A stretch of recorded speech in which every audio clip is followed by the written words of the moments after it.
خبر شامل کرتے ہیں شورکوٹ سے۔ ہمارے سی1 نیوز کے نمائندہ محمد زاہد سروہی سے Shorkot union council number 58 Kotla Muhammad Zarif Khan کا الوداعی اجلاس منعقد ہوا، جس کی صدارت چیئرمین محمد سعد اللہ خان پٹھان نے کی۔ Muhammad Saad Ullah Khan Pathan, chairman Sajjad Hussain Kathia, vice chairman اور جملہ معزز ممبران بما لیڈی کونسلر نے شرکت کی۔ سیکریٹری غلام اصغر سیال اور امجد علی جنجیانہ نے کارروائی اجلاس کے فرائض انجام دیے۔ چیئرمین محمد سعد اللہ خان کی جانب سے تمام معزز ممبران کو پرتکلف کھانا دیا گیا۔ اجلاس کا آغاز تلاوت کلام پاک سے شروع ہوا۔ آخر میں جنرل کونسلر کو ہر ایک کو 1000 روپے TAD دیا گیا۔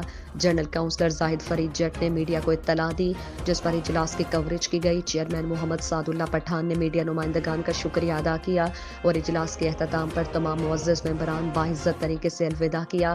یاد رہے محمد سعد اللہ چیئرمین اپنا ٹینیور بہت سے اچھا گزارا اور نیک دلی سے غریبوں کی مدد کی، جو کہ چیئرمین محمد سعد اللہ پٹھان کو عوام ہمیشہ اچھے لفظوں میں یاد رکھے گی۔